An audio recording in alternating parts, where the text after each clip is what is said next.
I wanted to say a bit more about the connection between AAC and the functional assessment and how we can use the functional assessments, how we can use what we have available at the moment in order to implement AAC.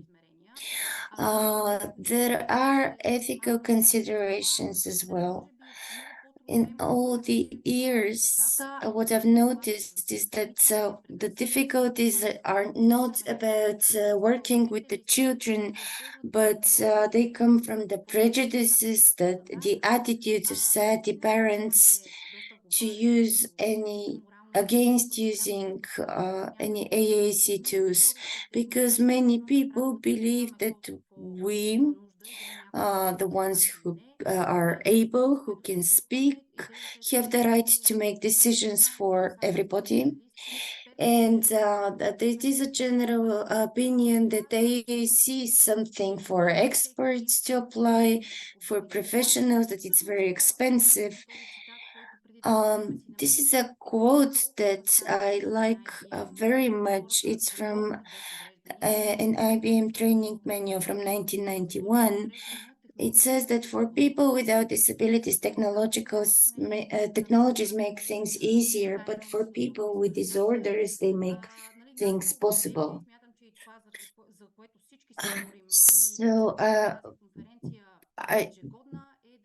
The aim of this conference is to counter what we see on the screen here.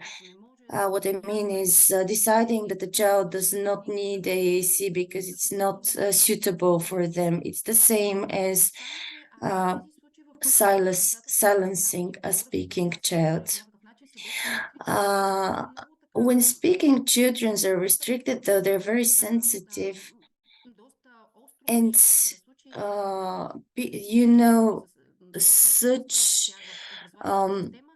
when such cases are witnessed, the reaction is really strong.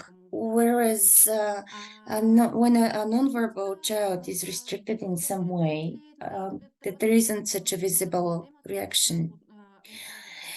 My main topic, ICF in Bulgaria.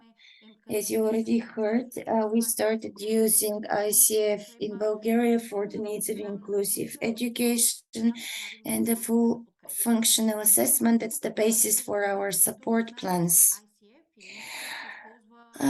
We know that ICF has been used for a long time in many countries, and we know that there are tools which have been in place for a long time. Their sustainability and benefits have been established. The main purpose of ICF is, of course, assessment of the needs, selection of AAC and so on. I now thought of the questionnaires. Sport inventor. It's a wonderful tool, but unfortunately it has not been adapted in Bulgarian yet. What we have are the maps for functional assessments, and I think we can take a lot of sufficient number of things from there to plan the support for the child and how to introduce AAC. So what's new? Със сигурност имаме нов фокус. Of course, there's a new focus in place regarding the assessment of children with special education needs, so that all of us can work towards introducing AAC in our reality. So the focus of the assessment of the needs and personality is shifted concerning the environment the child or an adult functions in. So that's what's new, the focus. We have new maps for needs assessment, and naturally a new support plan, which allows us to introduce very short, quantifiable, and easy to measure objectives, which is important because if you've seen the tables that we use, you will understand why we like ICF so much. Talking about ICF and AAC, we can find a lot of useful information in all the components for the purposes of AAC and all the strategies that we'll be using in applying AAC in the everyday life of a child, both in terms of body structure and functions, participation, individual factors. We can use the information from all these components to outline a strategy for introducing AAC. I have not included the whole part, the whole map for because of time considerations, but the map that we use for functional assessments, and this is what we tell our colleagues, that it's new, that we'll need to use it selectively, that it might be modified. We have been trying to impress on the specialists that it's a dynamic document and that we will do this together as a professional community. But it helps us assess the communicative and social skills of the child, the level of sensory processing and any specificities, motor skills and motor planning, and skills for emotion control and planning. These are some basic things. I'm not going to go into detail, but it helps us assess the motor movements and mobility, speech and language development, communicative skills, social interaction skills, very valuable information concerning symbol recognition, work with symbol, gestures, whether the child can imitate and mirror. So this helps us decide whether we'll be using gestures, devices, spatial recognition skills, and so on and so forth. We can also mention here all the components related to understanding written speech, verbal speech, symbols, the level of communicative skills in terms of whether the child initiates interaction, whether they're seeking for shared attention. It is a really detailed map, but it might look time-consuming, but it's actually very useful to collect a lot of information and put it in one place. In addition to all the information in terms of activities and body specifics, there is a lot of information concerning environmental factors, the access to services, the attitudes of therapists, parents, teachers, all of which plays a key role. So it helps us get the perspectives of all the professionals, the individual professional, see the separate parts. And what we need is the whole picture.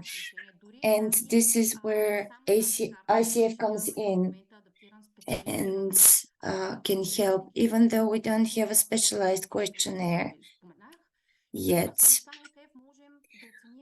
So we can assess all the things I mentioned using ICF. So why do we need this? How can it help us? First, we can summarize the information that and assess the need of the child to introduce and use AAC. Then it can help us select the suitable AAC tool.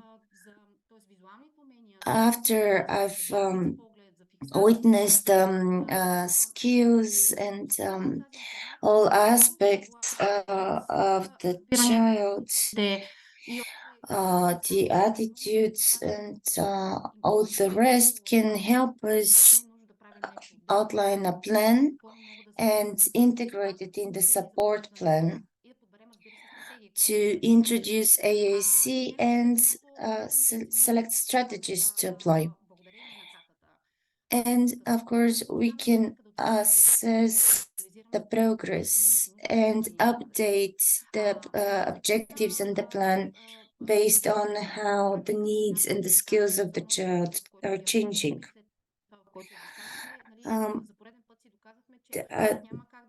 What we saw is that, of course, we cannot just approach things theoretically. We need a tool that will help us summarize the information, bring it together in one place. And what I'm happy about is that all the maps and the plan, support plan brought up the fact that AAC is required. So everybody said, okay, now we need to do something. What do we need to do and how? For me personally, I believe that the need will arise because there was the question of AAC in the assessment of children with special education needs, and I believe another need that will come forward is to have an AAC expert in the teams that assess the needs, because the speech and language therapist is not always sufficiently prepared and qualified. And I think it will be very soon. The need for such an expert, an AAC expert in the teams will come forward. Just in this year, while working with the children, whose number is very high, as I said, we managed to apply the ICF for 5 children. One example is a children that's completely deaf, has cerebral palsy, multiple disorders, the vision also his vision is impaired, though he refuses to wear all his spectacles. It's a really interesting environment, both his family environment and personal specific. So we went through all the steps of assessing the needs,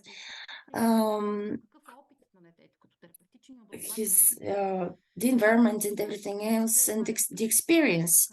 So look, this is what Alex looks like using ICF as a lens. ICF allows us to speak the language, and all these codes mean the same thing.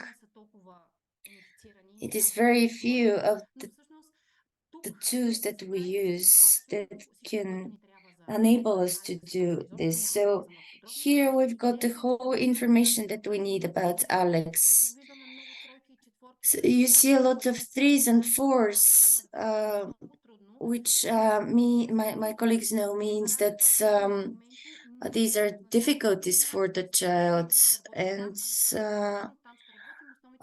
this means that these are the fields we'll be working in, mainly relating to communication needs, using gestures, motor skills, and all these things related to communication show that an AAC tool is urgently needed. These numbers indicate that the child needs an AAC tool. It has a very limited social, educational, and therapy experience. We've also got very limiting environmental factors. The school he's at absolutely refused to implement AAC. The mother agrees to the application of AAC, but the father does not.